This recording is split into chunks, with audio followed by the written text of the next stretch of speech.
Okay, so what makes you feel the most vulnerable?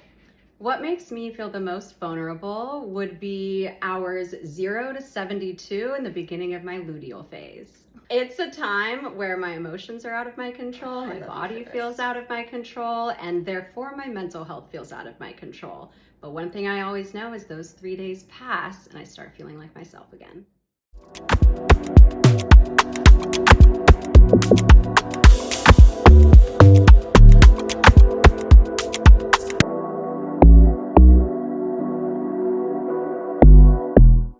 Hi, we're live. That's it. That's it. Hi. That's my We're intro live. for this episode. We're live. I am alive. Woo. So beyond thrilled for this episode. I get like tickled pink anytime we have I have a mental health professional on this podcast because like I have said before, and I will say again, I just have so much respect for people who dedicate their entire career to this work. I think it's so important, and I think we need to always lift them up and listen to them first and foremost. And as a mental health advocate, I love to speak about my experience and my journey, but I am not a professional. I am not an expert. At no point am I going to tell any of you what to do. I'm just going to tell you what I've done and what's worked for me and what's not. And that's why I love having professionals on here, because we can kind of pick those things apart. We can get a very educated perspective, tips and tricks, things that we can really lean into. I think that something that's become really difficult about the mental health and wellness space is social media has created this environment where you go on and your algorithm is just, if you follow any mental health related things or even just memes, it's just like pushing out all of this, like, you should do this, you have to do this. It's all of this, like, using your finger and pointing it at you, telling you what to do. And it's intimidating, it's off-putting, it's overwhelming, and it makes you feel like you're not doing enough. And so I've even taken the approach of, like, when I'm on Instagram or whatever social media platform and I see memes or videos where people are like, you need to do this, this, and this. I don't repost it. I kind of get turned off by it. I'm sure I've done it before. I'm sure I'm guilty of this. I might do it again in the future. But it's something that I'm trying to avoid because I think this space, it can kind of do the opposite of its intent. And that's why I think it's so important to have professionals' perspectives, because they understand that language and they understand the importance of delivery around language, which is why what Dr. Courtney Tracy, our guest today, is so perfect for this conversation, because that's exactly what she's doing for Personal Day, the skincare brand founded by Lili Reinhart, and advising them on messaging and marketing and eventing and just every aspect of a skincare brand that is centered around acne, which is so emotional and does impact mental health. I mean, anything beauty related impacts mental health. That is the basis of this podcast.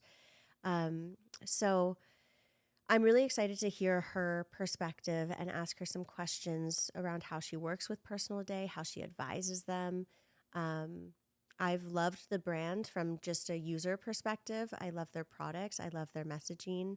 And as someone who grew up with acne, I love the idea of an acne brand really leaning into a professional to give them advice on how to share what they're creating. I have a lot of respect for it. So excited to learn more about that.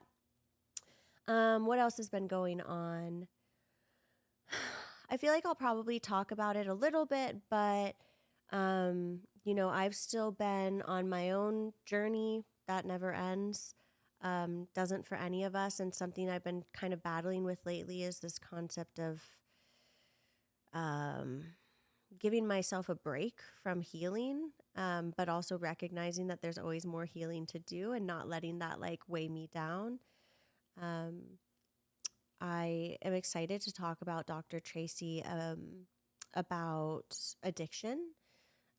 It's something that resonates with me as it relates to THC. THC was useful for me and for my anxiety and still is sometimes. And I'm trying to figure out if I can have a healthy relationship with it. I don't know if I've said this on the podcast or not yet. I've like kind of been sharing more and more of this with you all as I've gotten more comfortable with it, because I do believe that there are certain points in your healing that it's best to keep things for yourself, and then eventually it's okay to share them out. And obviously I'm a TMI individual, so I'm happy to share them out. But I stopped using THC for about 2.5 months. I was really proud of myself. That is something that felt impossible to me. And I did feel a lot of positive impacts from it, but I also felt like to be honest, like, just don't know how I feel about raw dogging life, man. like it's not, it's hard. It's hard out there. And God, and for someone like me who has such privilege and has such a beautiful life, it just kind of goes to show just how hard it is out there. And it's relative to everyone. But my point is, I stopped using it for 2.5 months, and I'm kind of reintroduced it, but I'm struggling with falling back into a cycle of using it too often or wanting to use it too often. And so I'm looking forward to talking to her a little bit about that, because that's so much of her experience set. And what else? We're going to talk about acne as it relates to mental health. Going to talk about addiction.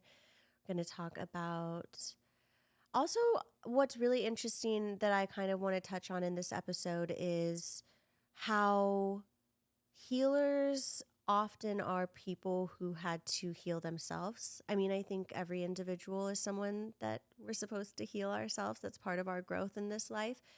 But most often people who are out there helping other people are doing it because they've experienced it on such a deep level that the passion is just like so intense, because you don't want someone else to go through what you went through.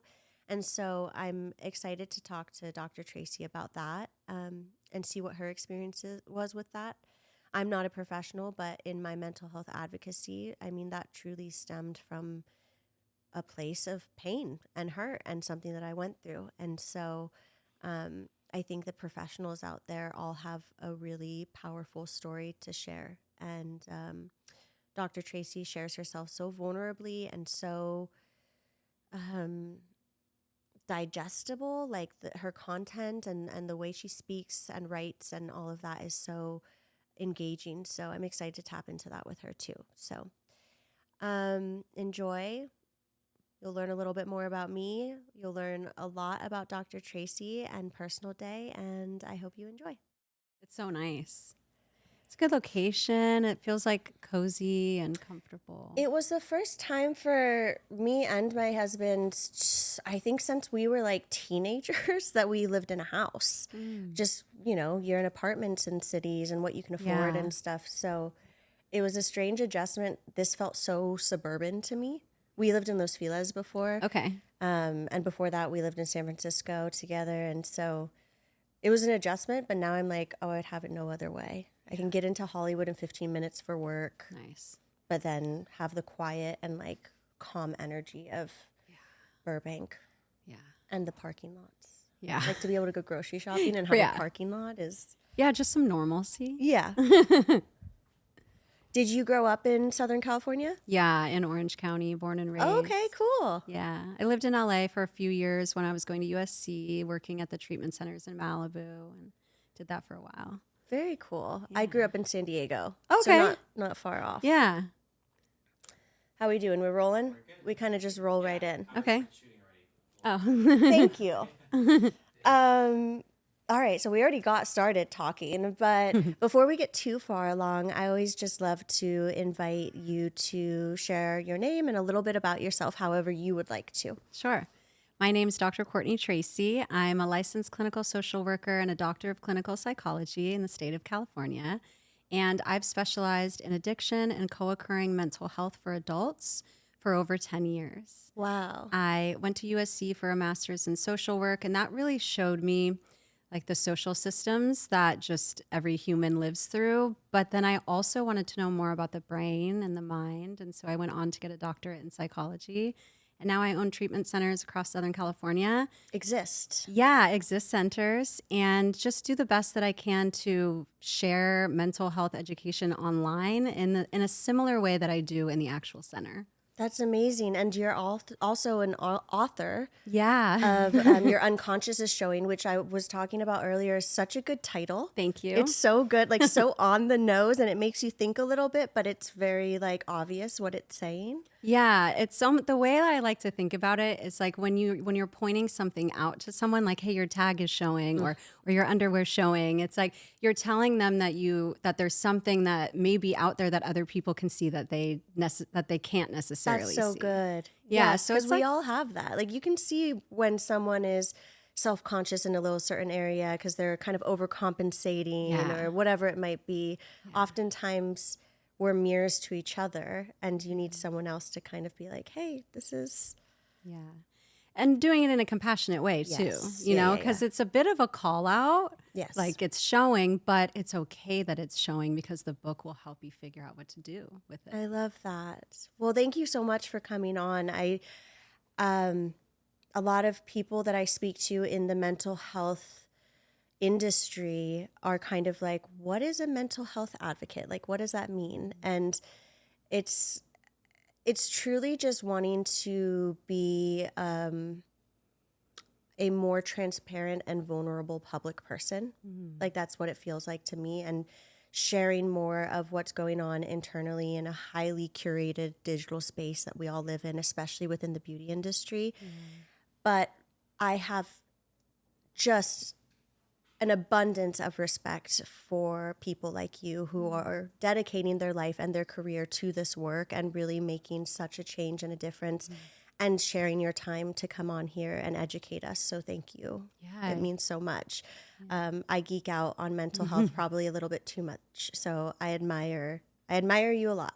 Yeah, thank you so much for saying that. Yeah. And I love what you said about advocacy too, that it's being honest about what's going on for you and allowing some normalcy of whatever that is that's going on for you. And as a social worker, hearing that definition of advocacy means a lot. You know, I'd add on top of that, it's like being aware of the pain that's caused from whatever you're advocating for and like wanting to prevent that pain in others by way of sharing. Yes, there was a period of time when I became a beauty director for Sephora, and when I interviewed, I said, not that I had that like leverage, but you know, I was like, if I do this, I would really love to be able to speak to mental health as well as part of this role. And Sephora was very open to it and lent their platform for it. And I remember some people in and around my life kind of, not maliciously, just like, I think like just a little skepticism around it. They're kind of, you're not a professional mental health, like expert. You don't, and I'm like, I will never say I'm a professional. I'm not an expert, but I think what I'm trying to do is prove that we need more people in places of power to open up about these conversations. You can see, a young Gen Z up-and-comer whose lifelong dream is to become like a beauty influencer can see a Sephora Beauty Director and look like, oh my God, that job is so amazing. But also she still has her own problems relative to her. And just that title or just that quote unquote success is not what's going to make you happy. It's the work that you do internally. I love that so much because I really try to stay away from roles and concepts, and what you just described so beautifully falls into that. We can perceive ourselves as less than, like we're never going to be able to reach a certain title or profession because of what we've experienced, and having these stories out there actually do exactly what you said. As a mental health professional who sits with people in the rooms and they say what's encouraging them or motivating them positively or negatively, more so, especially through the start of the pandemic and people opening up more about their mental health, I hear so much more often the stories of, I actually think I can because I've seen this or I've seen that, or this person said this We're no thing different. that I never thought I'd hear someone like that say. Yeah. I just, I used to think I wanted to be the CMO of Sephora. Like that was my dream. And my journey was becoming a creative and becoming a people person. And I think that was part of my experience, was getting up into the place where I was, managing Sephora social platforms and stuff, and working a little bit more closely with those high level executives, and recognizing, oh, it's not the title that I want. It's the joy and the life and the passion that I want. And that can look that way. But then once you start to look behind the curtain, we're all the same, and our struggles are relative. And it's just so important. So thank you for seeing that as well. I'm so curious to hear about how you work with Personal Day. So Personal Day, Lili Reinhart's acne-focused skincare brand, which has been so fun to try out and use. I'm an acne girly. It's very emotional for me because growing up, it's part of what prevented me from living a full life as a little girl, which is so sad and silly that our society does that to us. But I think it's so cool to see a brand in the beauty space lean on someone like you with your expertise to have those conversations. Can you tell me a little bit about like what you do and how you work together? Definitely. Personal Day is a brand that I'm so honored to work with. When I was first presented the opportunity, I've watched a lot of brands over the last 5 years like come to me with a mental health angle because it was trendy at the time, and they've come and they've gone. And I've also been met with the opportunity to support brands from the beginning to infuse mental health as their message and within their products. And what was so beautiful was even the very first conversation that I had with Personal Day, I was brought with Lili's story of why. And most founders have a why, but Lili's why really resonated with me as a professional. And I really fought for that position on the advisory board because of how much I believe in the purpose behind the brand. Can you share a little synopsis of her story? Is that yours to share? Does she? I think that'd be all right. Yeah. Yeah. So, she started having acne when she was 12 years old, and then obviously was working her way into the Hollywood industry. And at such a young age, having so many opinions that you are creating yourself because of what you want people to perceive you as, and then how they're perceiving you, and kind of absorbing that as well, and then having to cover it up, and then the makeup makes it worse and the products make it worse. The cycle. And that was what really stood out to me, was that the designs of the products were to solve specific pain points that Lili had experienced from a mental health perspective related to acne. And it was beautiful to see that, and then to be able to reinforce that with science and affirmation. Like, this is the right thing to do for the customers, because from a mental health perspective, you are solving ABC pain point. And an example that I can give is we recently came out with a balm for lips. And the reason for adding that to the product line so early on was because acne products can often really dry out your skin and cause it to make it difficult for you to want to engage and have conversations with people, to get, like, smile. The cracked lips from the overuse of salicylic acid or whatever it might be. Exactly. And so it's like, of course, like most product lines or most brands that have a product line in this space are going to make a balm at some point. Sure. But it's the story behind it, the immediacy and need for it, and it's the recognizing how it's going to help someone with acne's mental health. Right. And to focus on that, to say you deserve to have conversations without being in pain. And it's not just a story that's being told to latch on to the mental health aspects of acne. It's because the suffering existed and it was seen to be real. And the problem wasn't solved with a product that she could find out there in the real world. And that's why I became a therapist in the first place too, was to solve problems that I was personally experiencing. So it feels like a real therapeutic mission statement. And over the past year and a half, I really haven't seen them sway away from that. And it's been really beautiful to feel solely confident in the products, not only from the message, but I've been using it for a year and a half too, and I've never been more consistent. This brings me so much joy, because kind of like an underlying theme of the Beauty Manifest is understanding where beauty comes from. This podcast, yes, it's definitely a nod to the beauty industry. That's my whole career, my background, but it's certainly not limited to that because of what beauty can mean across the board. But more specifically is when you're using beauty products, it's about where the intention comes from and why you're using them that makes them self-care or makes them potentially more negative of an influence in your life. Yeah. You know, we have all these beauty standards and these different ideas of how we're supposed to look and feel. And historically, marketing and advertising in the beauty industry plays on those insecurities in order to sell you product. And I think the shift that we're seeing slowly but surely happen is we're looking at where is the intention of your beauty ritual coming from? And if it's coming from a place of self-expression or self-love or slowing down or artistry or all these like beautiful positive things, then it is self-care and like lean in. But if it's coming from a place of, ooh, I'm trying to cover this up because I don't feel good about myself without it, that's a time to check in with yourself and realize, ooh, ding, ding, ding, like let's see what's going on the inside. Let's challenge ourselves maybe not to use the use the makeup, for example. And so to see a beauty brand being so intentional about where it's coming from, the source of the creation of the product. And I'm a big energy person too. I'm a little woo. I think it's so powerful. And I'm so excited to see brands partnering with true experts, true professionals. It's increasingly important because you're going to influence how they market, how they title things, how they describe the use of them and what they're for. And that all impacts our self-talk and how we're using them. Completely. And that's what I was asked to do as well. It was, I love this. You know, look at the names, look at the copy, tell us about what we should be doing at certain events, like guide us. And it's not like, here's a blog, can we put medically reviewed by Dr. Courtney Tracy on it, scan it.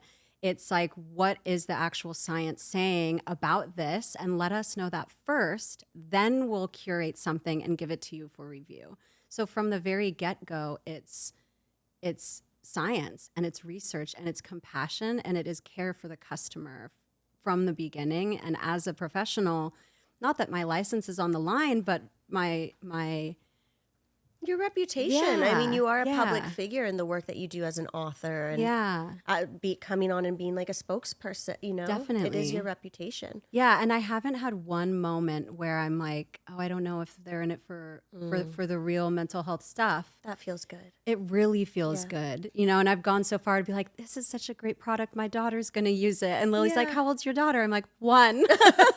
I'm like, but it's just, I'm so encouraged by it. And that's something that I said in the beginning of the partnership too, was how much I was encouraged by the authenticity and the realness of infusing mental health into it. Yeah.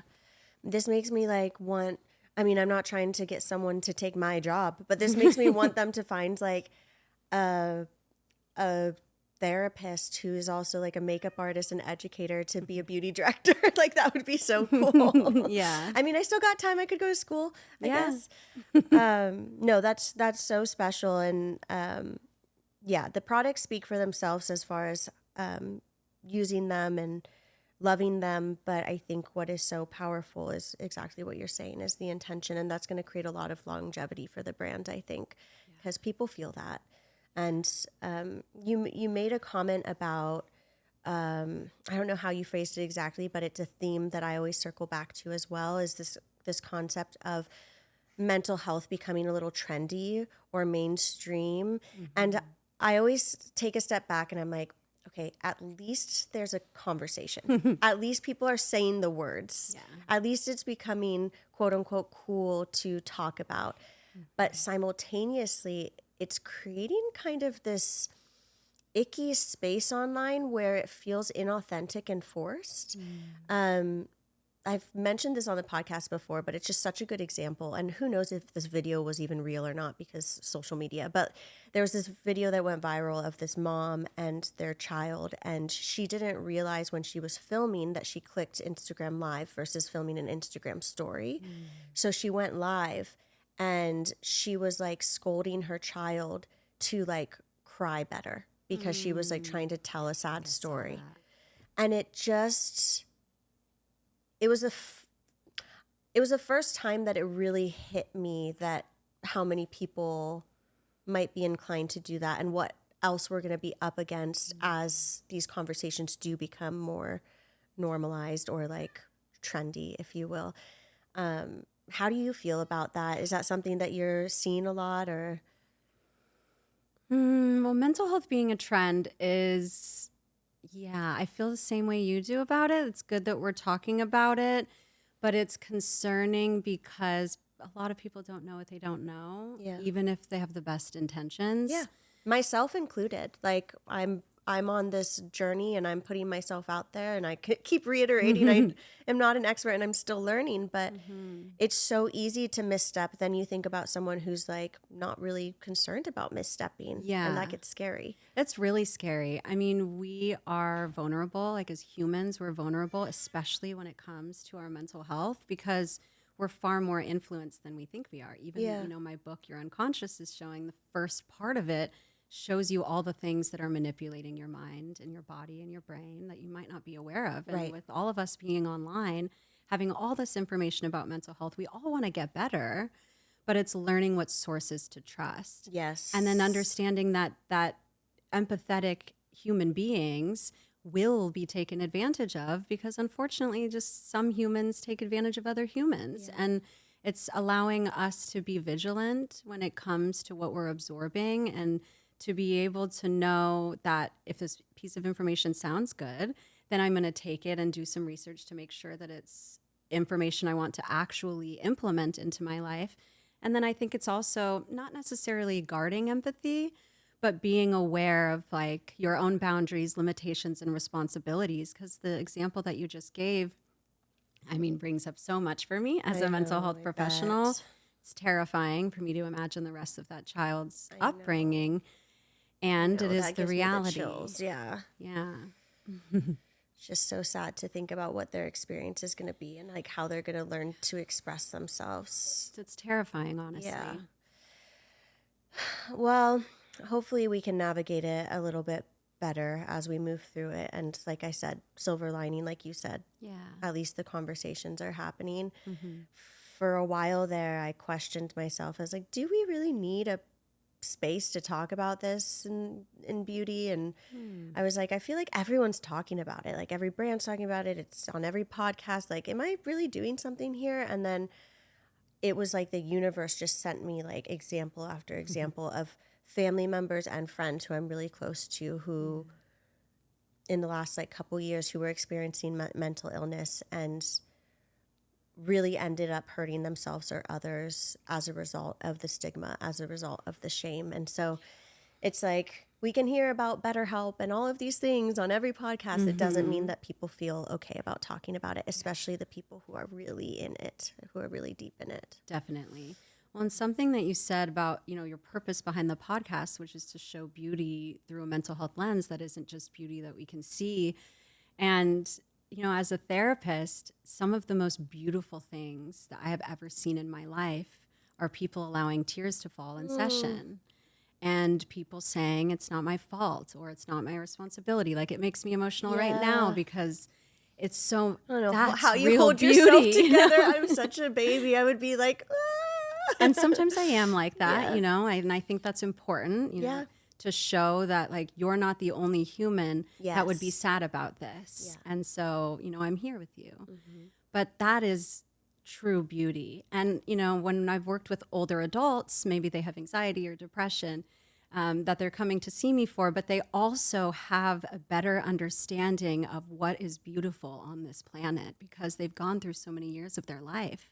And so I think this podcast is absolutely necessary because we deserve to see beauty before we're almost not going to be able to see it anymore, before we're really old and we look back and go, there were so many beautiful moments I wasn't present in. Yeah. And these types of conversations really allow people to redirect and say, it's not just the face I put on today with these incredible products, it's also the smile that it's allowing me to make and the smile that I make when the makeup is off and I'm watching a show with my husband.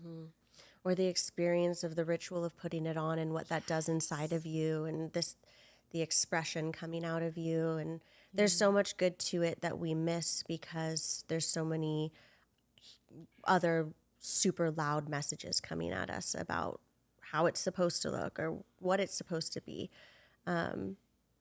It's funny, I feel like in my healing journey, for lack of another term, I've had moments where I have just stopped wearing makeup completely. And I'm just like, no, like it is not serving me. Like it's making me feel icky. And then sometimes I'll like come into another part of my journey and I'm like, oh my God, I just want to express myself and be loud. And like, I want to throw on a red lipstick because it makes me feel very powerful. And I'm like, I totally feel like wearing a red lipstick in particular is like, they can't not pay attention to the words coming out of your mouth because there's just like such a intense focus, like an intense red on your lips.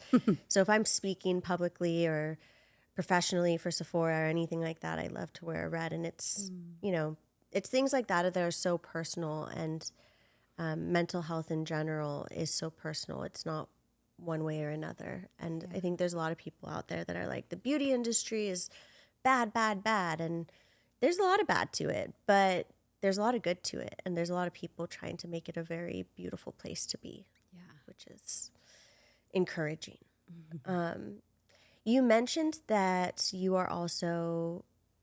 have some specialty in your background around addiction, which perks my ears up because, and I don't know, we don't have to go too far into this. I'm kind of just throwing this at you out of left field, but something that I have personally struggled with is feeling a dependency. I don't know if the word addiction is officially like permitted in conjunction with THC, but a dependency or an addiction to THC. And it's something that I have personally really struggled with around my mental health, and knowing that it's not the best thing for me, but feeling like I still keep coming back to it.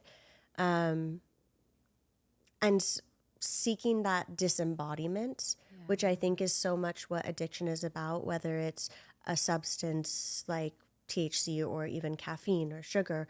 I mean, there's so many things in this world that we can become dependent on. Television, social media. I mean, we talk about digital boundaries a lot here as well. Are there any, I don't want to be that tips and tricks kind of person, but like, are there any practices that you encourage your clients to take or your readers to take around kind of breaking down those walls and seeing how you can prove to yourself that it's not a good cycle so you can choose to step out of it? Well, thank you for opening up about that and for asking. Yeah, thank you. It's a newer thing I'm sharing, and I'm still very much so in it. Yeah. But that's what I'm here for. Yeah. And I really appreciate it, especially because you're still in it. I mean, these are the conversations that people need, because it shows what it looks like while it's happening. It's not just this scary, I'm not going to make it over the finish line like she did. It's like, oh, she's running the marathon now. I completely agree. Thank you. Yeah, you're welcome. You know, there's lots of tips and tricks. Yeah. But I think a piece of advice that I really like to give anyone who's suffering from really any type of addiction, but substance is actually easier to do what I'm about to say, which is figure out what chemicals the substance is actually giving you in your brain. So cannabinoids are very specific. They do a certain thing to your brain. They activate certain thoughts and feelings. And part of it is connection, relaxation, and like friendship and feeling like a part of. Now, often people will use cannabis more in an isolative setting when they're at home. But if you think about it, what it really does is it makes you feel really connected to your space. Like it kind of shuts out any potential need to do this or that or this. It's kind of like a false presence. That is what it is. Yeah. But it's like, but you're not alone even when you're alone. Like it eliminates that feeling. And so there's like a pull to want to maintain it. When there's so much going on, you can feel that presence while also not being there. And it's like this relief. Yeah. And so that's such a good description. Thank you for that. That's very validating. Yeah. So my recommendation is to look up cannabinoids, because it's easy to look up like, I'm using cannabis and I would like not to. Here are the consequences. What are the skills and tools? But functionally, going back to like, I'm inputting this substance because it's doing what to my brain? And then what other things do that to my brain? Mm-hmm. And you can actually look it up. There are many natural ways to activate cannabinoids that don't involve substances whatsoever. And then that's where you pull your own tips and tricks, try them, trial and error, and then you create your own coping skill toolbox, which can be really helpful ongoing. But it starts with educating yourself on like the scientific level, because fundamentally that's what people are coming to mental health professionals for. Right. We were forced to sit in the classroom and learn about those chemicals and learn about what they do to the brain, and then we just kind of supply it out to the general population as tips and tricks. Right. But the best way to gain real control of your mental health is not necessarily to become a mental health professional, but to follow the same path that they do, just with your specific symptoms. I mean, I guess they say knowledge is power for a reason, right? It's like once you know something and you can understand it, I feel like I've been told this before and now I'm realizing it as you say it to me. So that's very helpful. Thank you. Yeah, it's tough. Specifically with THC, I find it very interesting. I think a lot of people don't think that it's a big deal. It just doesn't have the same reputation that like alcohol or, cocaine or like other substances have. And a lot of people have been saying for a long time it's not addictive, but we've made THC stronger. Right. We've made it so much more prevalent and available and all of these things. And I found myself chronically using it. I used it for my anxiety, and I'm sure you've had a lot of people come to you and say this. THC is great for anxiety until it's not. Yeah. And that happens pretty quickly. Yeah. And then it becomes a dependency and it actually ramps up your anxiety. The social anxiety, not wanting to leave my house, decreases my motivation levels, just clarity, like across the board, it's a detriment. And I got off of it for 2.5 months straight, and it was a great, I was so proud, but getting off of it, literally warranted rehab. Yeah. The physical and mental experience I had, granted, I'm a very sensitive person. I've always been sensitive to everything, substance. I'm just sensitive. But there's so little conversation about it out there. And I think what kept me from stopping or kept me from getting that far into it was the fact that everyone's just kind of like, oh, no, you're fine. It's okay. And some people are. It's personal to everyone, for sure. Yeah. But just to wrap up the THC thing, thank you so much for listening to me. It was a very selfish question when I saw your addiction experience, but also unselfishly wanting other people out there to hear that it can create these negative impacts. And if you're feeling a certain kind of way internally, to listen to yourself and listen to your body and start questioning it. Yeah, definitely. But so I know I jumped 5 steps ahead, and now I'm going to take us 5 steps back. You said you grew up in Orange County. What about your upbringing? What about your life experience propelled you into dedicating your life to this work? That's a big question. I know, a little loaded. Yeah, I mean, I love the question. I'm often asked the question, and I would say it's a big question today because I got in a huge fight with my mother this morning. Oh. And those are very difficult moments to have, and it's very much the root of why I became a therapist. And so I was raised, I had 2 teenagers, fell in love, had me. And then I was living in my grandma's house with my grandpa, militant, Hispanic, multi-generational, welfare and food stamps, kind of like the poor kid in the neighborhood, poor kid in the school.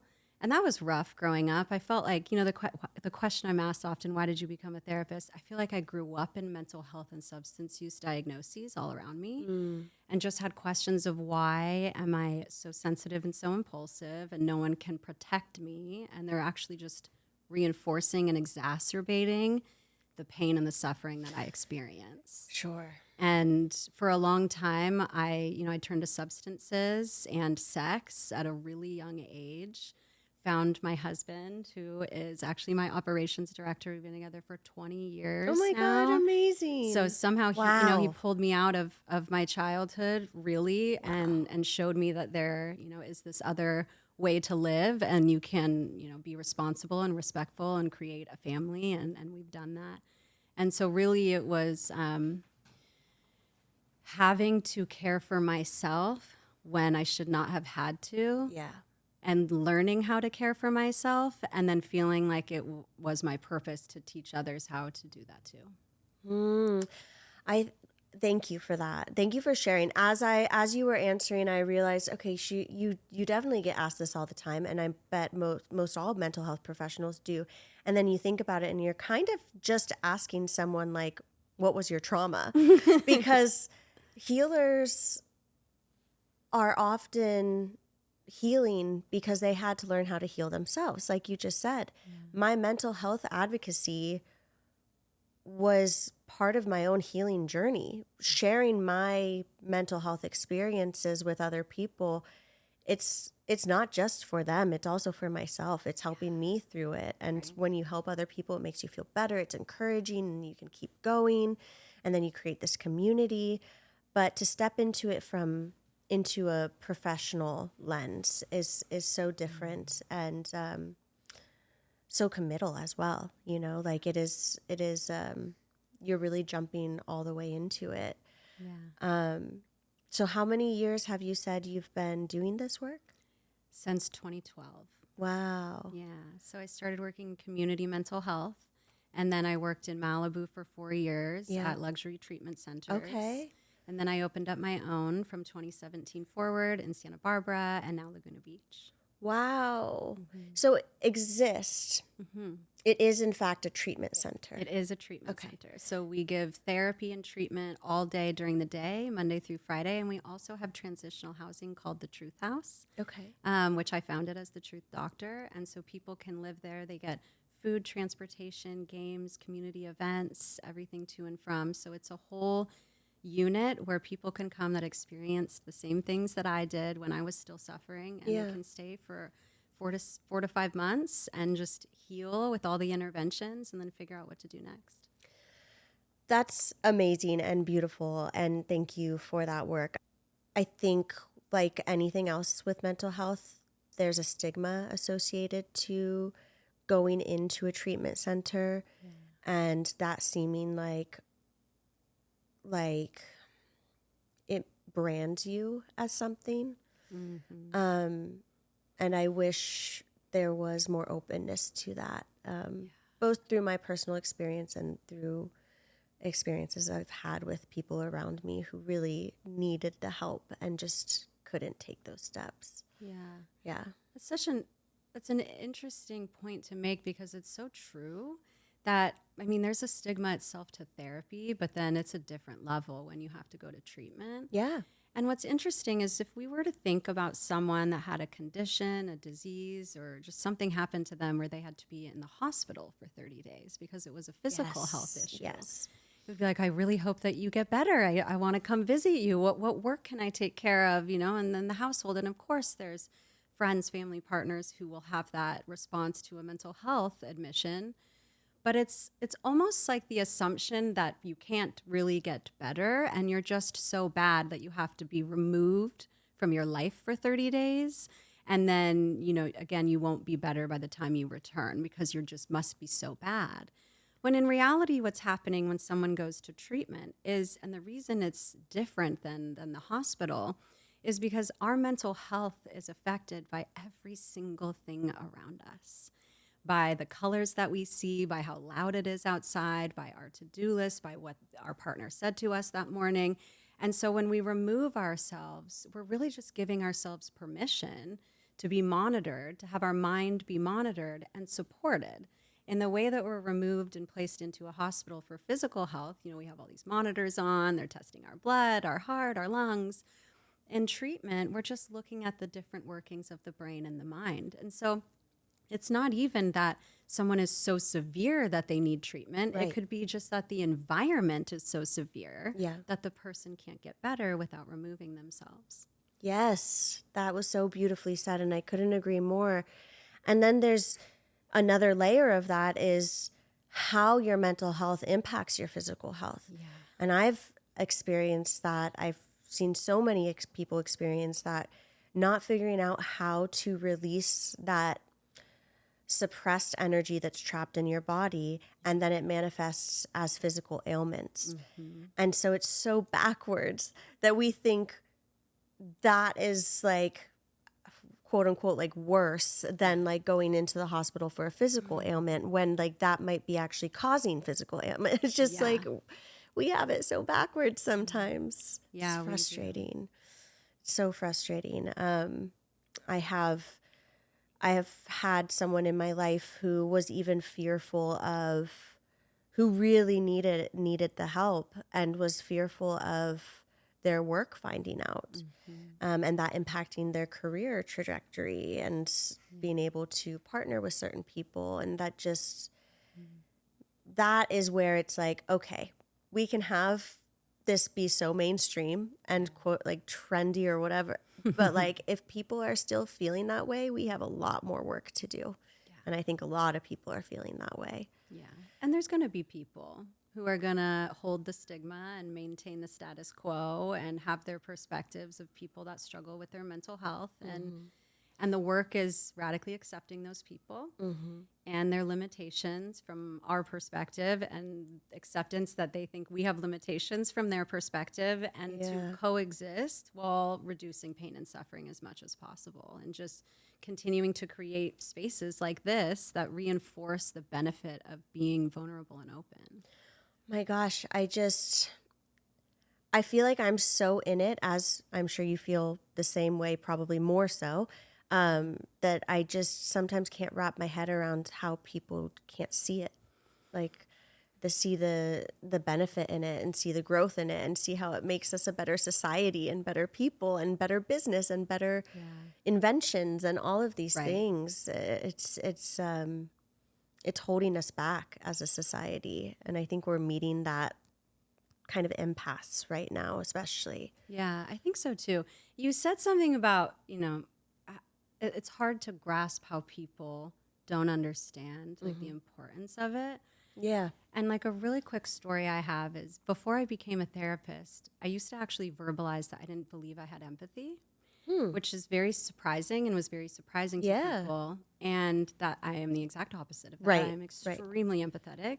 I would imagine so. To the point where it's painful at times. And I came to realize through my 12 years of school to become a doctor that I wasn't able to express empathy in like the magnificent way I know I can now, because growing up, my emotions were not acknowledged in my household, so much so. And there were so many emotions coming toward me from the outside that I internally started rejecting other people's emotions. That there was I had too many that were unregulated and unmanaged, and too many coming at me, that I unconsciously rejected anyone else's emotional importance. Overload. Yeah, and that carried on for many, many years until I started entering into a relationship where someone would support my emotions. And through, like, if we all have an emotion jar, my emotions were so full, no one else's could fit in them. And then as someone started helping me offload, there was room for other people's. And so as much as it's obvious, I think that story is helpful to share, that the people who don't think that emotions are important could maybe one day become a doctor of emotions and sit on a podcast talking about it. And the pathway to that is personal healing. Yeah, it is. You have to dig inside of yourself to find it. Yeah.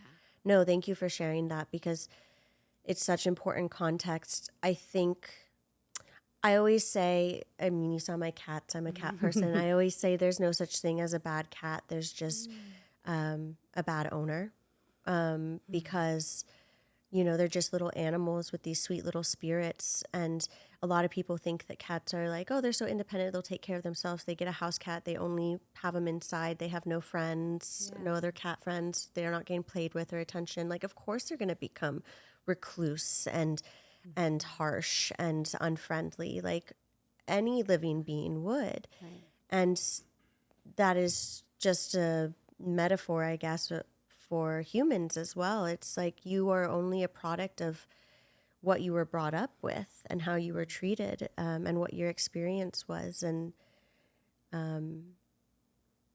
this is such like a one-liner, but it always hits so hard home for me. It's hurt people, and trauma is not your responsibility. Trauma is not your fault, but it is your responsibility. And it's so beautiful when people get the opportunity to take responsibility and then become something like this that can help others do the same. But it is important that we don't shame people for not seeing it, because they're just not at that place in their journey yet.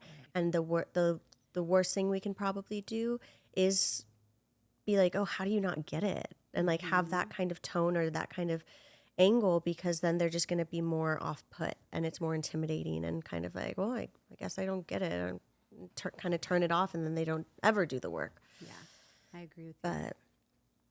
Well, growing up in Orange County in that kind of environment must have been just a wild life experience. I mean, Orange County has so much privilege and so much money, and correct me if I'm wrong, a big community of a little bit more closed-minded type of people. Yeah, I agree. I only say that because I've done the drive from San Diego to LA so many times, and I swear every time I drive through Orange County, and of friends that I have from there as well who have expressed this to me, is when I tend to see a lot of like kind of the more hateful messaging, whether it be like bumper stickers or whatever. How was that to navigate, and still is to navigate, in like an increasingly, what's the word I'm looking for? Separated, or segregated. I don't know if that's the right term. Society that we're kind of in. I'm ready to move. Come to LA, baby. Yeah. I feel you. Yeah, I think it's just like, you know, our high school in the city of Dana Point in Laguna, or in the city of Dana Point in Orange County where I grew up. Our high school is right at the top of the hill, and my house was down on this side of the hill, and it was, you know, like the house I described, and then down here on the other side of the hill was my boyfriend/husband's house. White picket fence, dad doctor, stay-at-home mom, 2 kids, half a fish, you know, all the things. Which is amazing. Yeah, there's incredible. nothing wrong with that. Totally. But what you're describing as the separation was just one hill away. Yeah. And we all sort of met at the top. Yeah. And the biggest thing that stood out to me when I first realized that this like separation was so apparent in my life, this poor, wealth, and then everything in between, was I had an elementary school that I went to. It was called Del Obispo. Everyone from the neighboring cities went to it. And then when I was little, they created a second elementary school right next door to it, just Spanish speaking, which makes a lot of sense that it would do that. But when you're a kid, the conversations coming from all of the parents and the administration trickled down into the kids. Yeah. And it was called Kenosha was the name of that elementary school. And then in turn, the neighborhood started calling it Can of instead. Yeah. So it was like my elementary school and then this other elementary school, and I was zoned to go to either one. And so in my mind, it makes so much sense I became a social worker. I'm like, why is there this divide here like this? Why do they look different and sound different, and they're being treated different? What's going on here? And as I've gotten older, I've really only noticed that in my mind conceptually go from 2 separate elementary schools to seeing the divide in high school to now being an adult that moved back to Orange County 3 years ago after not living there for more than a decade, my entire adulthood. And the division is still so apparent. I mean, more so literally today than many other moments in history. And so it's difficult because I've sort of entered high society in Orange County now and have seen the way they treat where I began. And to have to, one, grapple with that, still respect everyone that's around me at all times, while also knowing where I came from and advocating for everything that means something to me. And none of that is my job, right? That's just my experience being in the environment that I'm in. Right. Which is why I started with, I'm ready to move. Because it's a lot as a feeler and as an empath and as someone who gets the systems, because I literally was educated in them. But I think it's a struggle, especially thinking about it through a mental health lens. Like, the people that are being judged from the top are the people that need support mental health wise, and so many other ways too. That, I mean, it just feels like it's like an incubator social experiment. Just that area, because there is such a divide and such two different sides. And it's beautiful that you get to be in it from a different perspective, where you have kind of reached the other group, but you're a representative and bringing more positivity to that, those differences and both groups, but certainly not your job or your responsibility. So I hear you. Where would you move?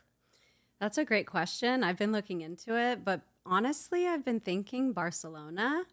It's my husband's favorite city in the world. Oh my gosh, that's so cool. I have family history there that I haven't explored. Do you speak Spanish fluently? No, but I should have. But me too. Yeah, the household didn't really lead me there. You said your grandpa was Hispanic? Mm-hmm. What is his background? I did the genetic testing for myself. So it says Spain, like Barcelona. I love that. We used to think it was Mexico, but we think there was like a Spain to Mexico to LA. Very cool. Yeah. My dad's Cuban, but there's a lot of Spain in that lineage too, I think. Oh my gosh, Spain would be incredible. I think so many people are kind of daydreaming of that, because our culture in the United States just feels so intense right now. The concept is so like, oh my gosh, like I couldn't just move to another country. And I love that more and more people are exploring that, because why not? Yeah. Like literally, why not? I think we all deserve to have a cosmopolitan perspective of our existence, meaning the planet is our home. Whether that's on like, let's take care of the planet level, or whether that's on like, I deserve to step foot here. I deserve to step foot here and here and here and explore all of this. But the thing is our human mind traps us into, even if we're not in a 9 to 5, it traps us in our weekly routine. Right. That makes it feel like we can't escape, because maybe we won't have our basic needs met over there. And the brain does that on purpose. It wants repetition and consistency and expectations to be met. But it's through novelty, something that you brought up a little earlier, having new experiences and taking those risks that help you see, wait, home isn't just here. Home can be there, and success can look like this, and rest can look like this. And that's why, when I brought up Barcelona, it's like, I think about how when they give you your check, like, no rush, take your time, when you're at a restaurant. And they mean it. You could be there for 3 hours after that. It's not like there was a 90-minute limit and we need to make some more money, so you got to get out. And that they understand mental health without even explicitly having to say that they understand it, because it's not a trend. It's just the way they live. Yes, it's ingrained in the way they live. Oh, I crave that. I think we all do. I feel it a little bit. I spend part of my time in Nashville. I call him my husband because we've been together for so long. Not as long as you guys, though. We've been together 11 years. And he has a record label, and we moved it out to Nashville a few years ago, and seeing the difference between the two cities has been very interesting. Pros and cons to both.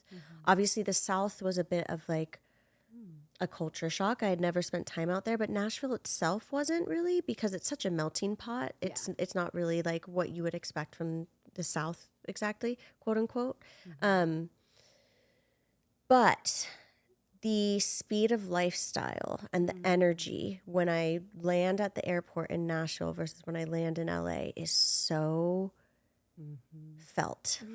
Like, it's just like, I get to Nashville and it's just like, You know, there's more nature, there's more greenery, there's more, you can actually touch grass and Like actually. literally touch grass. Like in LA, you kind of have to seek grass, especially because we're in a drought. I mean, I have turf in my front yard to save water. Like I can't even go sit on my own grass and get what I need. But it's been really interesting kind of social experiment for myself. And I'm so excited for you. I hope that you guys do go. Thank you. I hope you do go, and I hope I'm out there and we can get a drink or something. That would be amazing to celebrate. Yeah. Thank you so much for coming on and doing this and sharing not just your expertise around all of these subjects, but sharing yourself personally and vulnerably as well. I know we touched on some things like you talking about just this morning having an argument with your mom and the compliment that you gave me about sharing yourself in that way and that being the biggest impact and being so helpful. I will give back to you. So thank you. Yeah, thank you so much. It was an honor to be on here today. Yeah. So I know obviously your unconscious is showing Exist Centers, which I know you have 2 different Instagrams for. So the book is at Your Unconscious is Showing. Exist, is it at Exist? Yeah, at Exist Centers. At Exist Centers. And then people can find you at _the_truth_doctor on TikTok, Instagram, and YouTube. Perfect. Thank you so much. Thank you. Appreciate you. This was everything I had hoped it would be. It really, truly was. This interview, I like halfway through, I was like, oh, this is going so well. Like I just felt it in my bones. I thought it is so special and so important for even professionals, from my point of view, even professionals in the mental health space to be able to share themselves vulnerably and share that they are also going through things and share that they are also human. And something that I think is a huge takeaway from this conversation with Dr. Tracy that felt really impactful to me was this concept of sharing your pain as you're going through it. And I started the episode with this too in the intro, talking about how, I wasn't sharing, I don't know how much I've shared about my journey with weed and THC and where I'm at with it, because there is like a little bit of a lapse when you're going through something that you want to allow yourself to process a bit before you share it, especially if you're a TMI kind of person like myself. I'm just such an open book. And so sometimes I have to take a step back and check myself and be like, okay, Melinda, are you ready to share this? Like, is that going to be in the best interest of you and your growth?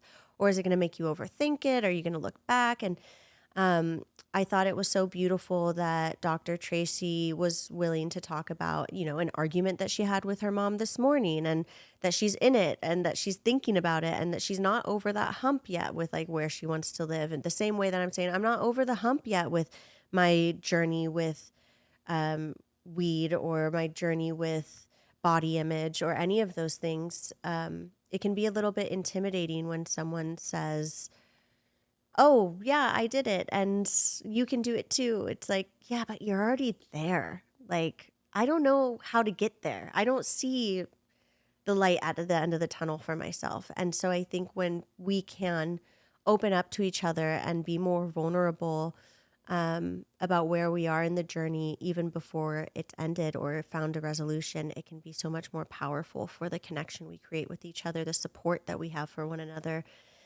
and all of those good things. So I just am so grateful for people like Dr. Tracy in this space, for her time coming onto the podcast. I truly feel so honored by each and every one of my guests, but there's a special geek in me that just radiates when I have a mental health professional on.